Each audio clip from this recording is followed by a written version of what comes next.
Okay, hello, this is Mr. Gaming Musician. I gotta get that right, because I keep wanting to say Halo Man 9595. Anyway, so if you can't see, this is a video about the top 10 movies. Now, I actually have a few of the cases, but most of them I had to get, like, Bing pictures, so, you know, you'll have to contend with that. Coming in at number 10, Scarface. This is one of the four that I actually have the case to. Uh, As you can tell, this is actually a Platinum Edition case. Uh, the actual case doesn't look much different. Uh, the only difference between this one and an actual case is that this one says Platinum Edition. But, yeah. So, why do I like Scarface so much? Well, it's just a really good movie. I mean, usually gangster movies don't, draw my attention very much, but this one it really did. I mean, what Tony has to go through. Tony is Scarface, by the way, because it's only brought up once, but he actually has a scar on the side of his cheek that he got in a knife fight at school. I think that's what he says. Like at the very beginning of the movie, he's one of the people being released from Castro's prison in 1980, and the police are questioning him and everything to give him the rundown. Uh, and the movie, it really goes through what it's like. But honestly, the movie is pretty sad come the end because really he breaks down because, well, everything just falls apart. His mother scorns him. His sister and his best friend run off together, so he gets real mad and he ends up killing his best friend, which of course is unfortunate, but well, it happens. Or it happened. It doesn't happen very much, at least I hope not. But yeah, that's Scarface. And I really enjoyed this movie.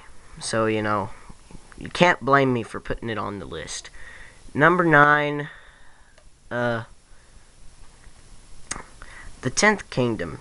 Now, this movie is, uh, it's a really, really, really long movie. I mean, it's like 8 hours long. Let me check, like, the exact runtime. 417 minutes, 60, 120, 180, 240, 300. Yeah, that's actually 3 minutes away from being 7 hours long. So it's a pretty long movie. I mean, it's got 3 discs to it. So, uh, but what intrigues me about this movie is, well, it has its ups and downs, of course, but it never fails to surprise you. I mean, some of the characters, like the real goody characters, are just the exact opposite of the evil characters. I mean, some of the most evil characters I've ever seen in a movie are in there, like the Hunter. Uh, Let me see. His real name is Rutger Hauer. Haurer. Like, I can't say it.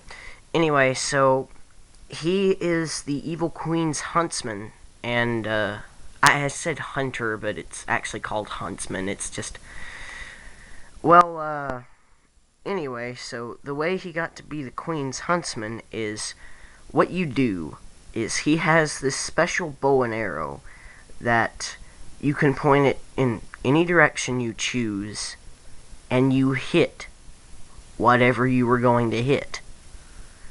And, well, he showed no remorse after he hit his infant son. Yeah, it's powerful. Um, Number 8, The Return of the Gambler. Now, there's 2 Western movies on here, and I'm pretty sure this is it. Yeah. So, yeah, it stars Kenny Rogers and Reba McEntire. Uh, and Kenny Rogers in the past games is known as the gambler because he knows. For those of you who haven't heard Kenny Rogers' song, The Gambler, you got to know when to hold 'em, know when to fold 'em, know when to walk away, and know when to run. You can't count your money when you're sitting at the table. There'll be time enough to count it when the deal is done. Anyway, this movie is great because just like the 10th Kingdom, it never failed to surprise me. Like, it even starts off exciting. It starts off with him in a gunfight. Or not in a gunfight, but... crap, I already gave it away. Anyway, he starts off in a card game with the president of Mexico. So, of course, he beats the Mexican president, and the Mexican president thought he cheated him. So he sends a few gunmen after him, and Reba McEntire comes to his rescue with a Gatling gun. And throughout the movie, okay, so this is the base of it. Reba McEntire is one of the, I guess the only word you could use for it is agents that were sent out to find these few great card players for the final poker game in the United States.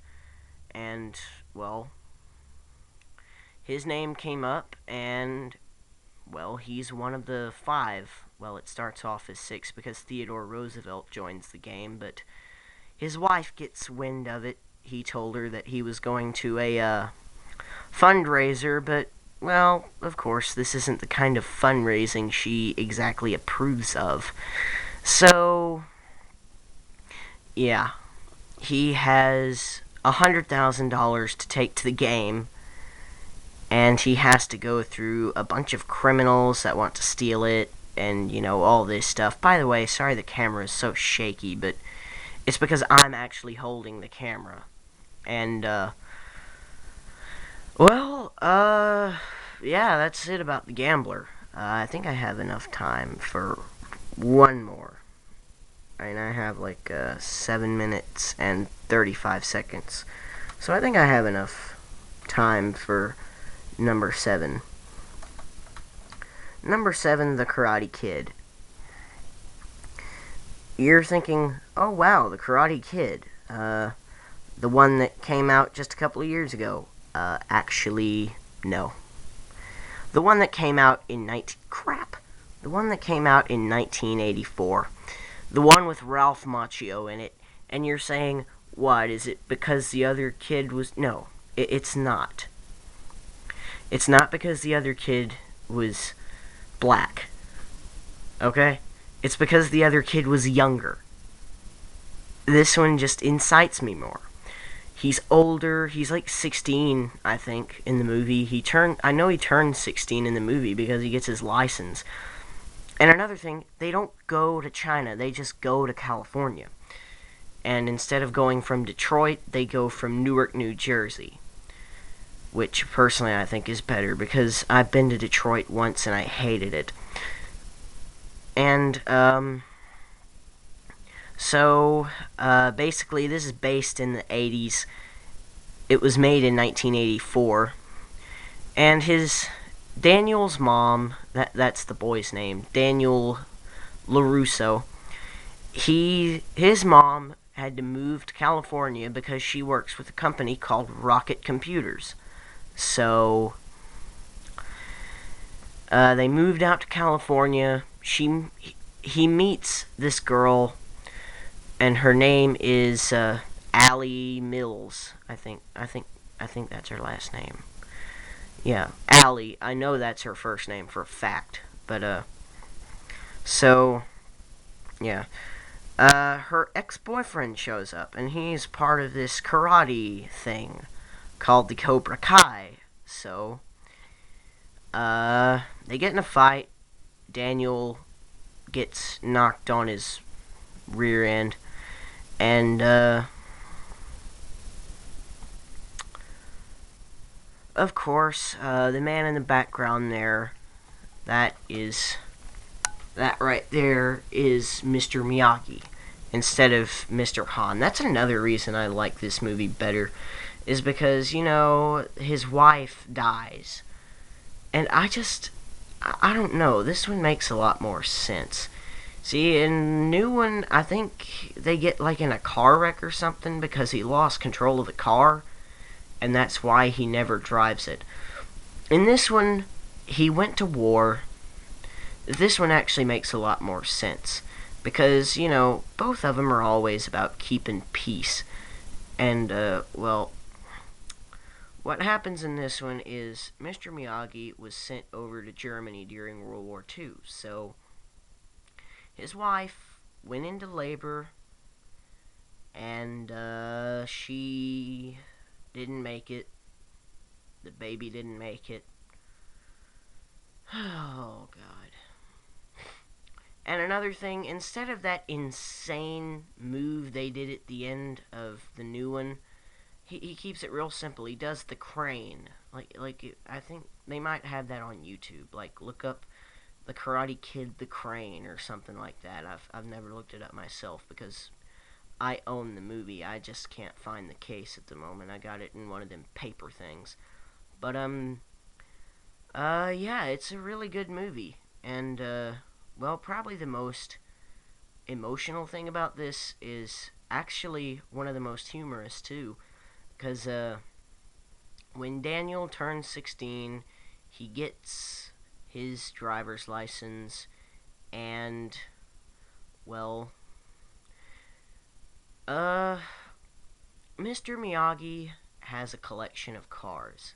He has about 5 cars. He never drives them. He always uses a pickup truck.